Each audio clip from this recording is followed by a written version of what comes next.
The meeting was already running 20 minutes over. Russell stood at the head of the table, advancing through slides, voice carrying the weight of someone who had already decided the decision was made. Around him, the rest of the team nodded at the right moments, asked questions that confirmed rather than challenged, and built the kind of consensus that feels productive until it isn't. At the far end of the table sat David. Late 30s. Slightly disheveled. Coffee gone cold. He had not spoken in 40 minutes. Russell finally looked directly at him. The remark was short and dismissive, the kind designed to produce a laugh, not an answer. Several people obliged. David looked up from the table. He paused for a moment. Then he spoke, 2 sentences, no raised voice, no visible frustration, and identified a structural flaw in the proposal that, if left uncorrected, would have collapsed the entire project within 90 days. The room went quiet. Not the polite quiet of people waiting for the next speaker. The other kind, where a room recalibrates. This was not a new moment for David. It was simply the latest version of a pattern that had followed him across every job, every team, every room he had ever sat in. The silence was always misread first.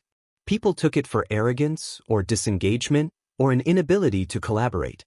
His pauses in conversation, those few extra seconds before he responded to a direct question, were read as hesitation when they were the opposite. He was not searching for an answer. He was checking the answer he already had against the variables the question hadn't accounted for. His colleague Priya had worked beside him for 3 years. She respected him. She also admitted, privately, that she found him difficult to reach. Not cold, just inaccessible.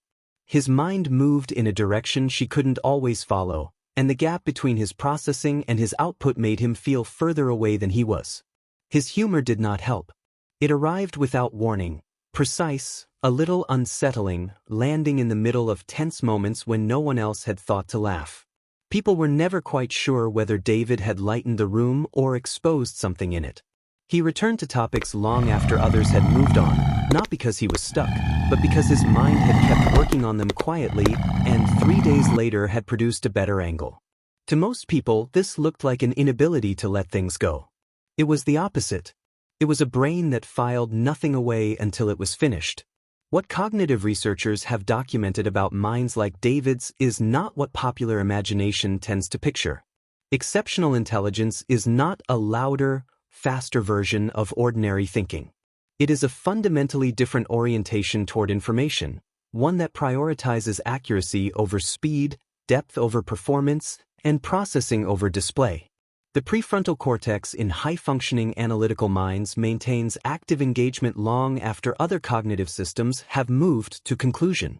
This is why the pause exists. This is why the silence is not empty. The system is still running. And the cost of this, the part that rarely enters the conversation, is that the same mind that sees further than others also sees its own limits more clearly. David did not leave that boardroom feeling vindicated.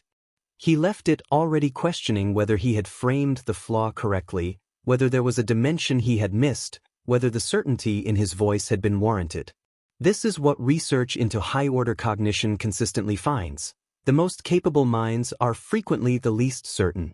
Not because they know less, but because they understand, more precisely than anyone else in the room, the full size of what they do not yet know. The loudest voice in any room tends to belong to the person who has stopped asking questions. The quietest voice tends to belong to the person who cannot. After the meeting cleared, Russell found David in the corridor. No apology, that was not the nature of the exchange. What Russell asked was simpler. How had David seen it when no one else had? David's answer carried no drama. He had been listening while everyone else was talking. That was all. Exceptional minds are not hiding their intelligence. They are not performing modesty or manufacturing mystery. They are simply operating on a different set of priorities, and those priorities, more often than not, make them the most underestimated person in any room they enter. They do not need to be the loudest. They need to be heard. Do you know someone who is always the quietest, but always the most right? Share this with them. They probably need to hear it. And ask yourself this, genuinely, without rushing to an answer. How many times has the most important voice in the room been the one nobody thought to listen to?